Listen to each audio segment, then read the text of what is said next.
One night, a woman went out for drinks with her girlfriends. She left the bar fairly late at night, got in her car, and onto the deserted highway. After a few miles, she noticed she was low on gas and pulled into a gas station. She was frightened by the odd behavior of the attendant, who kept trying to get her to leave the car and join him in the office.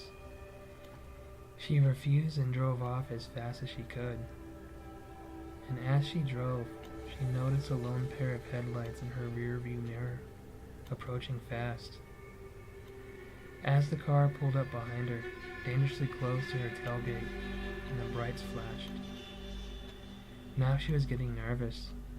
The car behind her kept flashing the lights off and on, and the driver seemed to be shouting and making signs with his hands.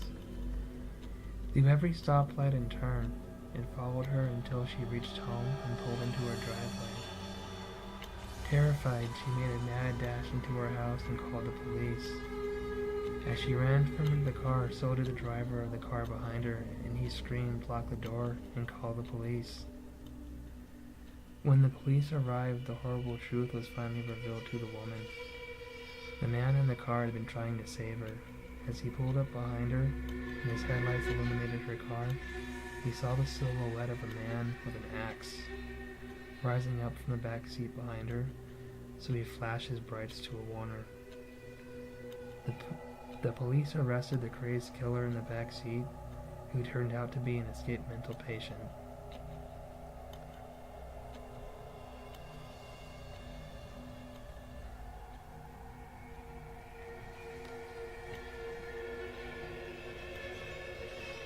Years ago, there was a road that was known by the locals as the Never-Ending Road.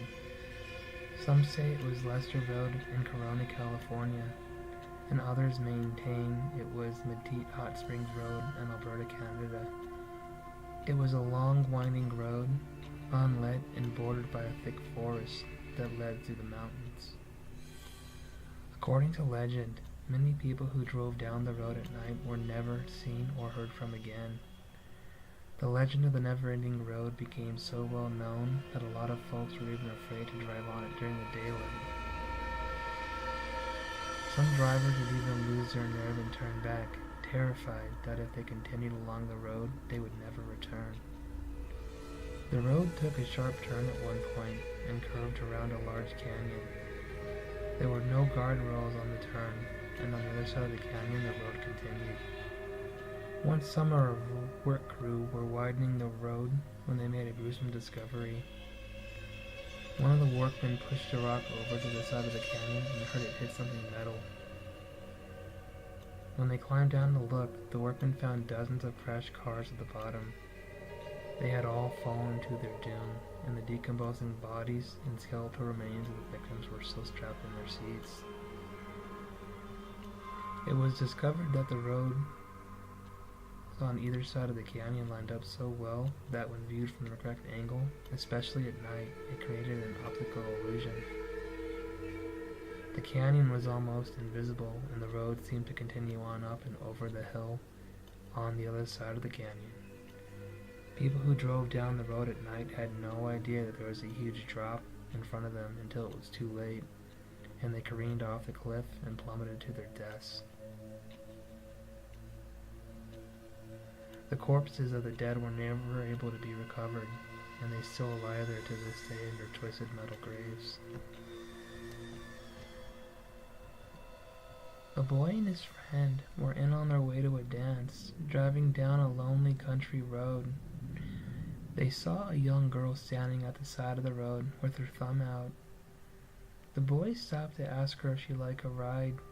She asked them if they'd take her home, but they told her they were on their way to a dance. So they asked the girl if she'd like to come too, and she accepted their invitation. So they all got in the car and she sat in the back seat. It was a very cold night, and she borrowed one of their overcoats. They danced all night, and when it got to be too late, she asked them to take her home, so they drove her to her house and stopped and let her out. Suddenly, one of the boys remembered he had forgotten to ask her for his overcoat. His friend had said, "Wait until tomorrow, we'll come back." So So the next morning, the boys returned to look for the girl. Instead, they found her mother, a very old woman, at home. She said that the girl was her daughter, but she'd been dead for 12 years. She had been killed in a car accident at the same corner on the same road. The old woman pointed to a cemetery down the road. The boys didn't believe her, so they went to the cemetery and looked around. Then they saw the overcoat draped over a headstone.